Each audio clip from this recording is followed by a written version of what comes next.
Hello! Good morning mga kapkosa ko dyan! So, it's another morning here in NC. Kape po tayo. I'm almost done with my quarantine. Bukas po yung 12th day namin. So, this is going to be the last travel namin before we leave on the 14th day. Pwede na po. So,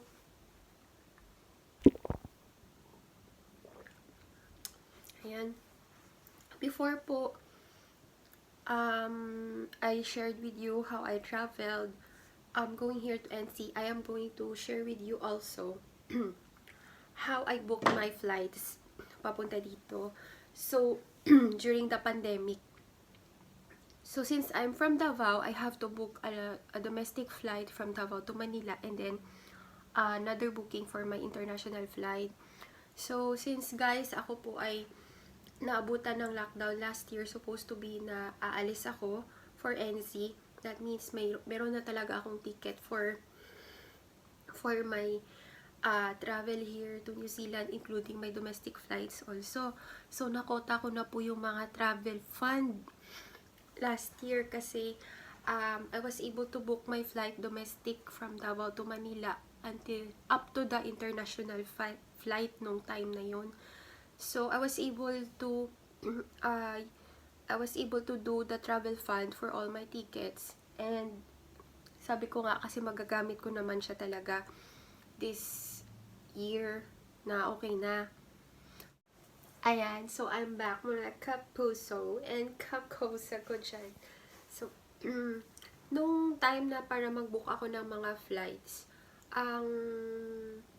ang naging hurdle natin is the booking of our international flights that has to be aligned with our managed isolation. So, nagbago na naman ang update sa New Zealand that all of the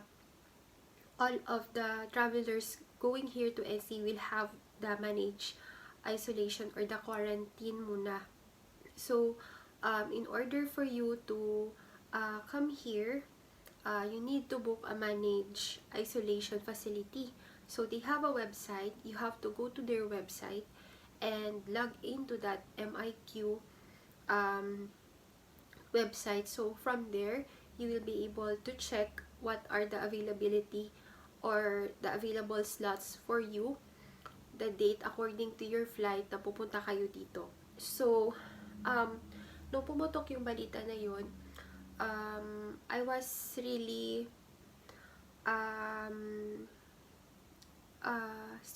medyo stress din ako kasi the managed isolation is the facilities is also mahal, so it's another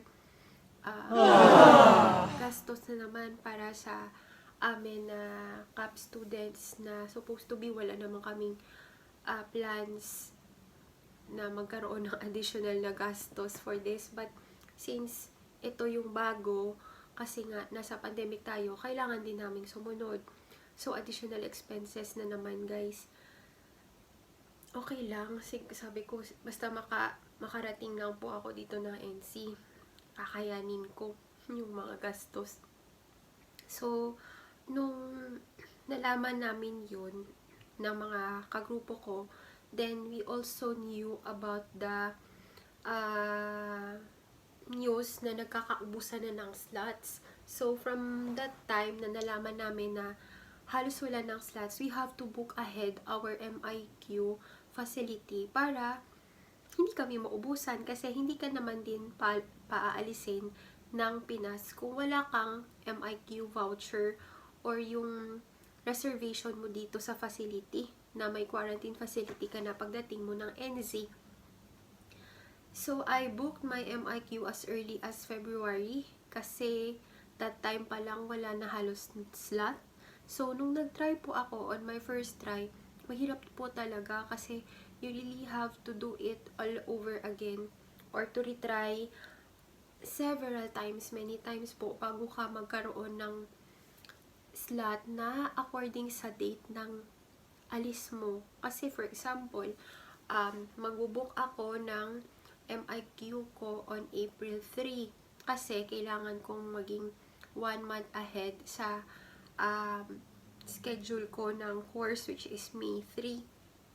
So, once nag-check ka sa MIQ ng available slot, it should also match to your flight din sa international flight. So, alam naman natin guys na it's not easy to also find flights nowadays internationally kasi limited ang flights na makukuha mo sa system, or it would also vary according sa presyo. Syempre, we would also consider the price of the tickets as well.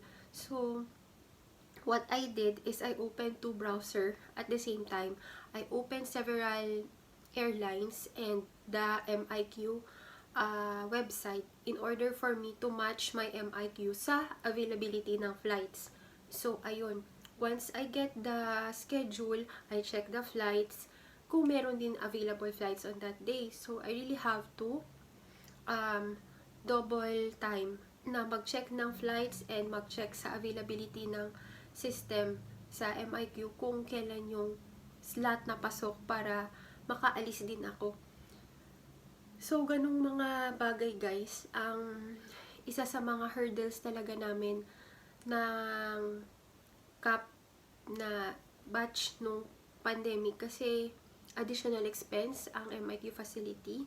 Hindi ganon kabilis at ka-easy magkuha ng MIQ slot. So, early morning ako nag-check from time to time talaga until may lumabas na date sa facility na according sa flight ko at sa alis ko. So, I was able to get the available date according sa intake ko. And so, I booked my flight also earlier. So, without a visa. So, it was risky talaga kasi we don't have yet the update doon sa system ng immigration, pero may ticket na kami. May MIQ reservation na kami and we don't know kung aabot kami sa update ni IMIG or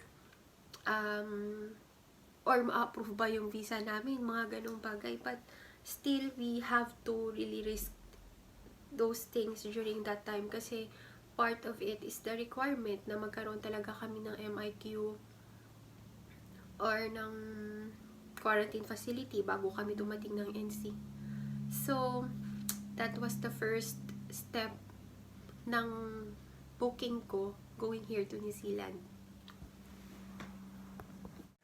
Okay, so, ayun guys, so I have booked my quarantine facility and my international flight as early as February. Wala pa po akong visa.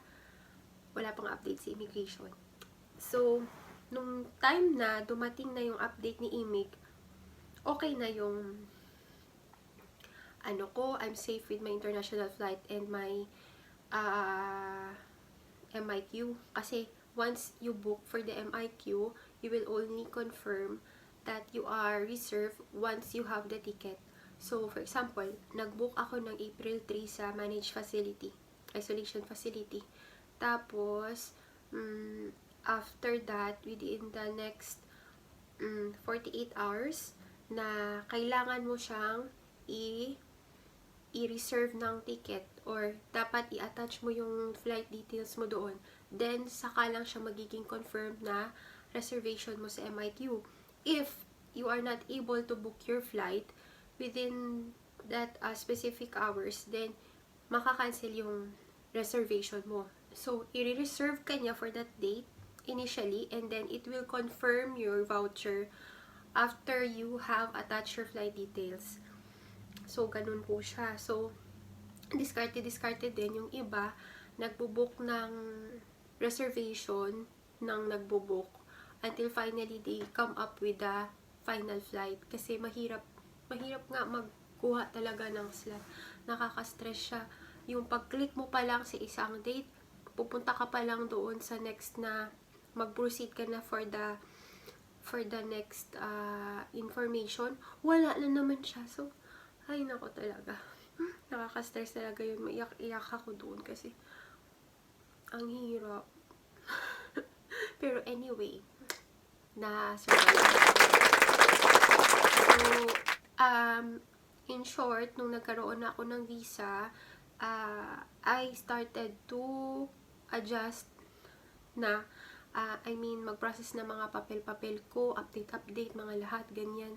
And then, here comes the holding of the CAP students. So, iniisip ko naman, baka i-move ko na naman yung date ng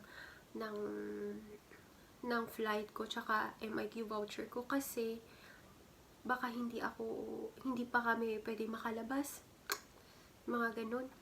And ito pa yung mga problema, kasi nga pandemic tayo, the pandemic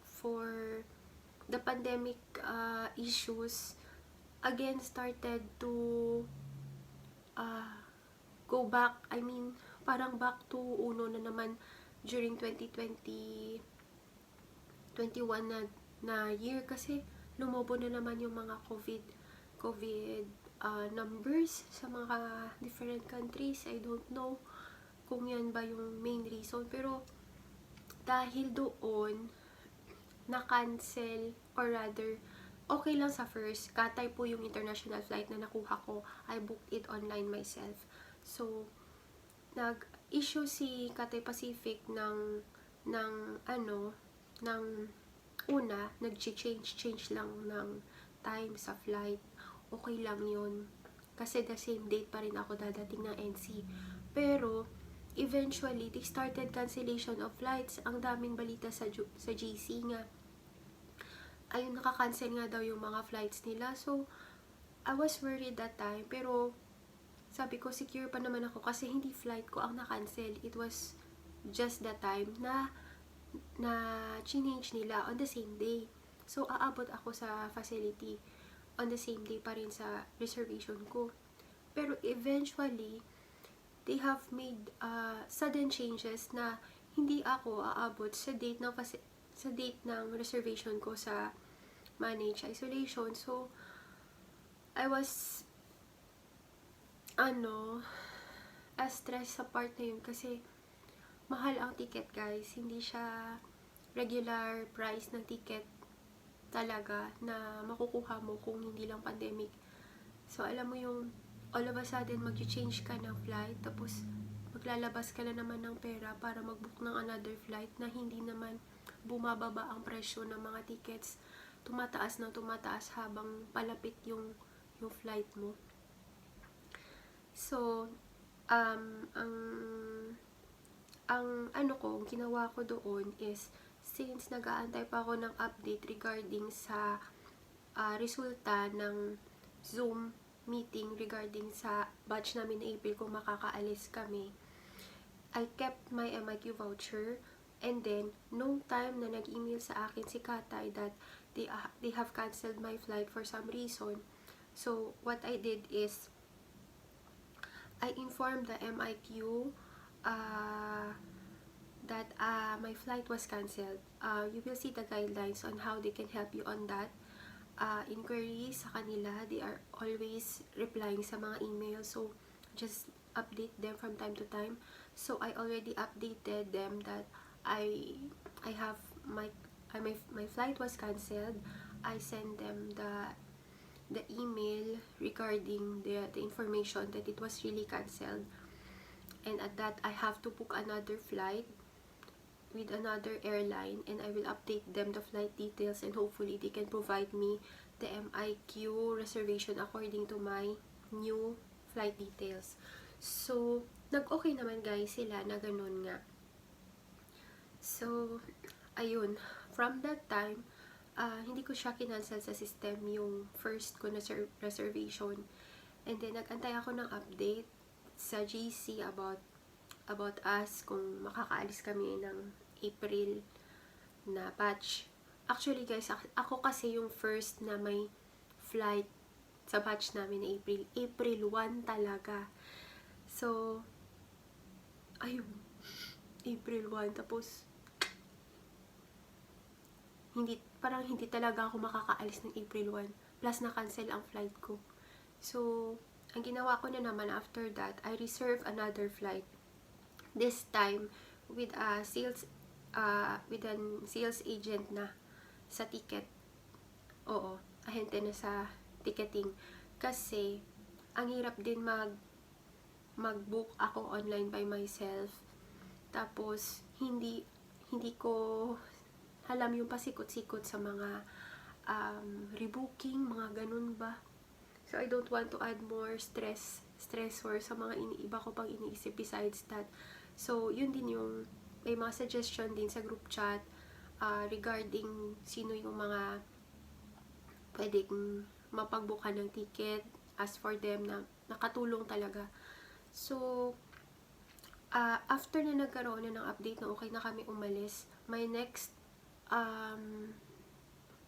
step na naman is paano ako makakakuha ng bagong ticket na according sa kung kailan darating na naman si guarantee letter. Oh my God.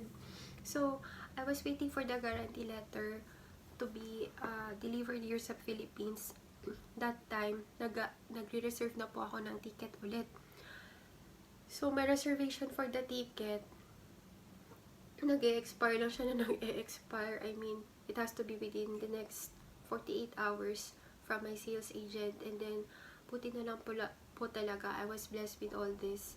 Kasi, my sales agent was able to adjust and naintindihan niya yung part ko na hindi ko naman kasi gustong hindi naman sa hindi ko gustong mag-book, pero talagang umaasa ako sa update din kung kailan ako marireceive yung guarantee letter ko sa Pilipinas since I'm still in the province. Na timing pa po talaga na ang dating ng guarantee letter ko is during the Holy Week. So, Holy Week talagang naging naging cause ng delay kung bakit hindi siya na-deliver earlier sa province. So, I followed up every day sa tracking. Tumawag ako sa kung sino-sino. Nag-ask na help. Naghanap ng contact number kung sino pwede kong makontak about my guarantee letter. And when finally it arrived in Davao, my husband was the one who took it from them. Para nasa akin na po. Yung secured na po ako. So, that was the last thing that I waited before I reserved my ticket. I finally reserved my ticket. So, that time, na alam ko na nasa Pilipinas, nagpa-reserve na po ako ng ticket. Or rather, nag-book na po ako ng ticket. So, ayun, after I book my ticket, binilikan ko si Manage Isolation and I informed them that this is my new flight details. And God is good, they were able to get me a slot for the facility according sa bago flight details ko. So, ayun guys. So, finally, meron na po akong international flight booked after I had my guarantee letter. Domestic flight is easy kasi online lang naman siya with either Cebu Pacific or Philippine Airlines or whatsoever. Tapos, that time, ginusto ko sana gamitin ang travel fund ko kasi marami akong travel fund. Nagkota ako doon. So, sa travel fund, when you have it, according to my experience, pumunta ako na Cebu Pacific kasi I tried to book online using my booking reference to use my travel fund rather, pero hindi siya na-push through. Ginawa ko, I went to Cebu Pacific, I asked them how the process is because hindi nga siya ma-process online. So, as for them, you cannot book the travel fund if you are going to book it on a separate booking na ikaw lang. So, for example, my ticket was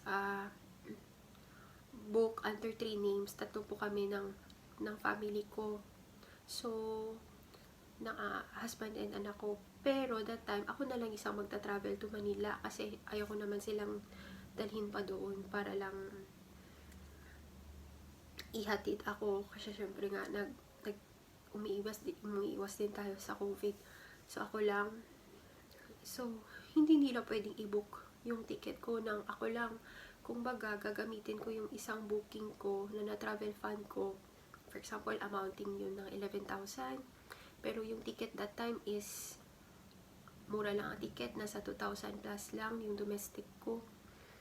Pero, hindi ko siya magamit kasi gusto nila, 3 kami ang nakalagay sa ticket. Kung baga, lugi ka kasi 11,000 yung worth ng ticket mo.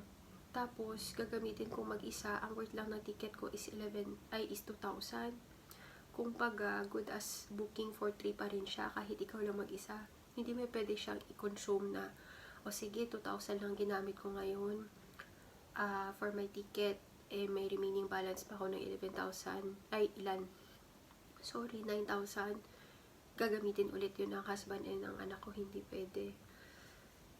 So, anyway, para wag na lang din akong ma-stress sa mga travel fund, nag-book na lang talaga ako ng bagong ticket. So, hindi ko na alam anong gagawin ng mag-ama ko doon sa travel fund ng domestic ko. Sabi ko, next time kung kayo na ang mag-travel, include me na lang sa booking kahit wala ako para lang magamit yun. At least hindi ako malulugi kung silang dalawa kaysa sa akong isa. Ako lang mag-isa ang gagamit. Anyway, ayun po. So, isa din yun sa mga hurdles ng mga booking natin sa ticket during the pandemic, yung mga cancellations ng flight, guys. Hindi siya ganun ka-easy i-handle kasi money-wise, we have to prepare for the ticket price na hindi naman siya ganun tawag nito, mahal naman yun. Tapos yun nga, yung MIQ na dapat naka-connect sa international flight mo, considerations ng MIQ, na matransfer ka ng mga slot, waiting for the guarantee letters na dumating accordingly, na sumakto sa alis mo. So, anyway guys, magagawa naman ang paraan every time may bagong mga ganun-ganun na mga bagay. Basta, keep yourself updated palagi kung ano man ang bago, para at least alam nyo rin yung magagawa nyo or yung diskarte nyo kung paano mo siya malulusutan or paano mo siya magawa ng paraan as early as possible. So, I hope guys that this will not be the same story as to you, yung mga papunta pa lang dito ay nagpa-process, and hopefully that time na kayo na po ang mag-process, wala na po tayong babayaran sa managed isolation or wala na pong quarantine.